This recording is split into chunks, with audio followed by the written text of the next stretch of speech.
आत्मा नमस्ते and welcome to our YouTube channel Quest Continuum. Last video में हमने जैसे बात की कि क्यों मुझे यही शरीर मिला, मेल बॉडी फीमेल बॉडी, क्यों मुझे यही माँ बाप, यही शहर मिला, यही एजुकेशन लेना पड़ा, यही फील्ड में मुझे आगे जाना पड़ा। इसके पीछे का कारण क्या था? क्यों कई लोग डिप्रेशन में होते हैं, कई लोग खुश होते हैं, कई लोग रिच फैमिली में बॉर्न होते हैं, कई लोग पुअर फैमिली में बॉर्न होते हैं, कई लोग पूरी लाइफ स्ट्रगल करते हैं तो कई लोगों का विदाउट स्ट्रगल अच्छा लाइफ जाता है। इसके पीछे का कारण क्या है? तो हमने समझा था कि हमारा खुद का कर्मा ही है जिसकी वजह से हमें ये लाइफ में मिलता है।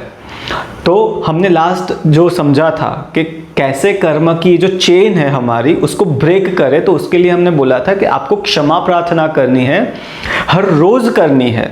तो पिछले वीडियो में हमने बहुत सारे उसके हैक्स दिए हुए थे, उसके लिए आप वो वीडियोस देखो जो ये स्क्रीन पे है।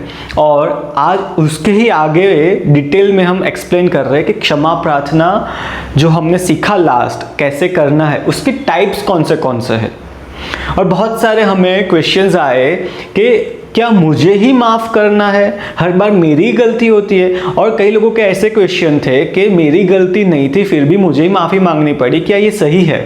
तो आज का हमारा जो वीडियो है वो यही सब क्वेश्चंस के आंसर के लिए है। तो पहले हमें ये समझना बहुत ज़रूरी है कि there are two types of forgiveness.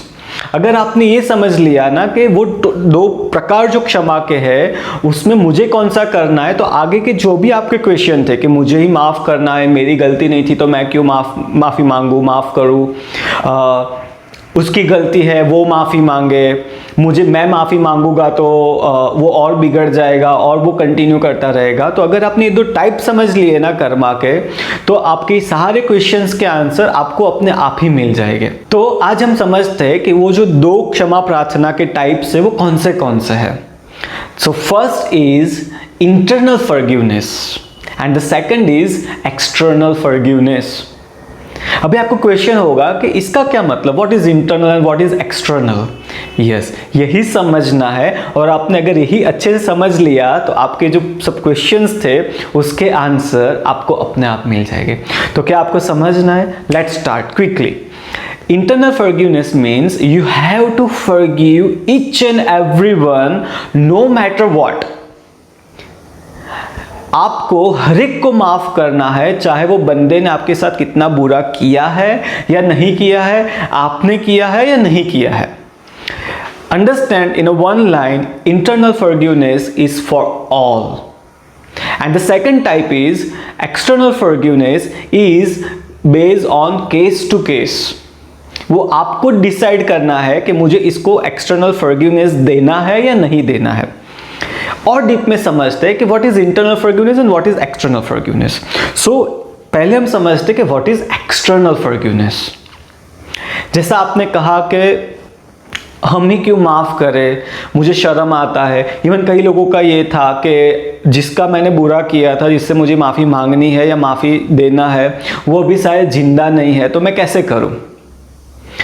यहाँ पर बहुत बार हमने ये भी सुना है कि हम जितना माफ़ करते जाते उतना ही सामने वाले को ताकत मिलता है और वो ऐसा समझता है कि ये कमज़ोर है, तो हम चलो वापस कंटिन्यू करते उसको हैरान करना।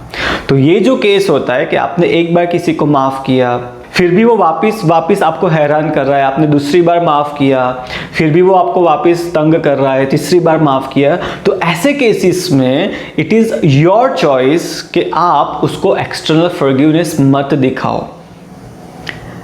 मतलब हम कई बार जो हमें हैरान करता है, हर्ट करता है, दुख देता है, उसको हम माफ़ करते हैं, उसको हम बताते हैं कि हाँ ठीक है मैंने तुझे माफ़ किया, या तो वर्बली बोल के या तो लेट गो करके, तो वो लोग हमें टेकन फॉर ग्रांटेड लेते हैं।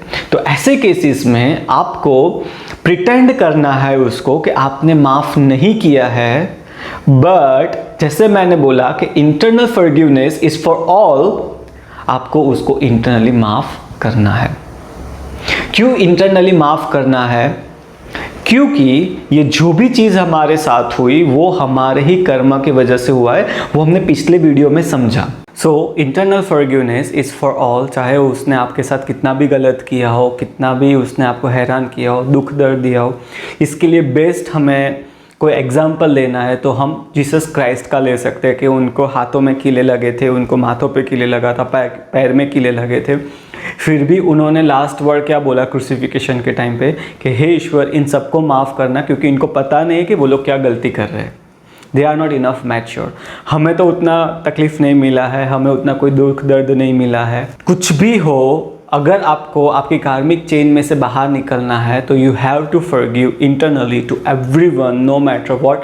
इंटरनल फॉरगिवनेस में हमें एक चीज़ देखना है कि इधर राइट और रॉन्ग, कौन सही कौन गलत, किसने शुरू किया था किसने ख़त्म किया, कौन रिस्पॉन्सिबल है कौन रिस्पॉन्सिबल नहीं, ये सब एंगल को नहीं देख के सिर्फ एक ही एंगल को देखना है कि I myself is responsible of my own situations in my life.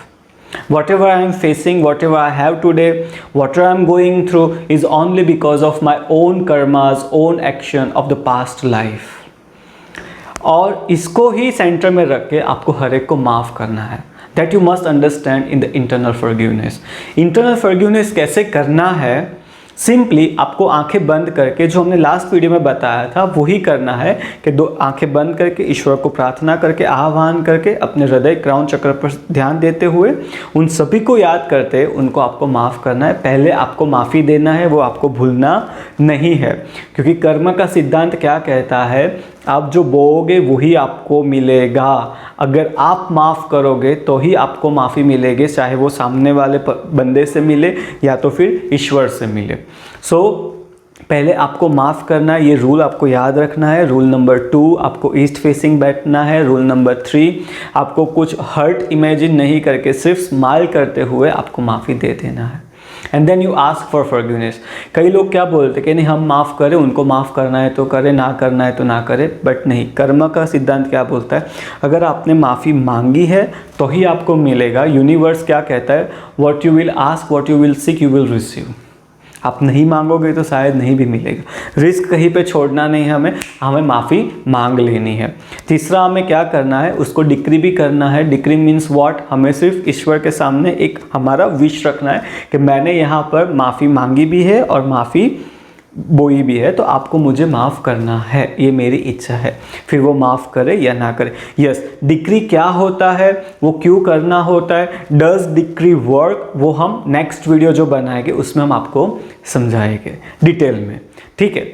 Point number 2, external forgiveness. तो एक्सटर्नल फॉरगिवनेस में अगर हो सके तो आप सामने जाके बंदे से माफ़ी मांगो जिसके साथ आपने कुछ गलत किया है, जो आपकी मेमोरी में रजिस्टर है कि शायद ये मेरी गलती थी, इसके लिए मुझे माफ़ी मांगनी चाहिए।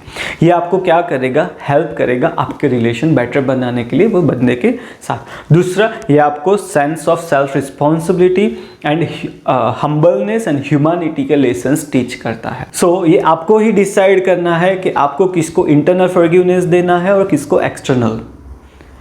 इन शॉर्ट हम कहें तो हमें सिर्फ यही डिसाइड करना है कि किसको सिर्फ हमें एक्सटर्नल फॉरगिवनेस दिखाना है और किसको नहीं दिखाना है।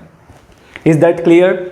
ये जो internal forgiveness and external forgiveness जो है वो हमारी ऑरा, हमारा माइंड, हमारी कॉन्शियसनेस, हमारे सोल को कैसे अफेक्ट करता है, उसके पीछे का मैकेनिज्म क्या है, वो कैसे फंक्शन करता है, उसके बारे में भी हम एक और डिटेल में वीडियो बनाएंगे। पर अगर आपको लगता है कि फॉरगिवनेस प्रैक्टिस करने के बाद 7 डेज, 21 डेज, 90 डेज आपकी लाइफ में कुछ चेंज आया है, चाहे वो चेंज आपने नोटिस किया हो आपके फाइनेंशियल एस्पेक्ट में या तो फिर रिलेशनशिप एस्पेक्ट में या तो फिर हेल्थ एस्पेक्ट में, वो आप ज़रूर हमारे साथ शेयर करें। आपको कोई भी क्वेश्चन हो कि फॉरगिवनेस क्या ये मैटर में, ये कॉन्टेक्स्ट में हेल्प करेगा कि या नहीं करेगा, तो अभी आप प्लीज़ क्वेश्चन करें कमेंट बॉक्स में। अगर आपको ये वीडियो में से कुछ भी सीखने को मिला है तो प्लीज़ डू कमेंट या कि आपको क्या सीखने को मिला। Okay, does this video is helpful और not? And one more thing, please do like, subscribe, comment and share our videos. Thank you so much, take care.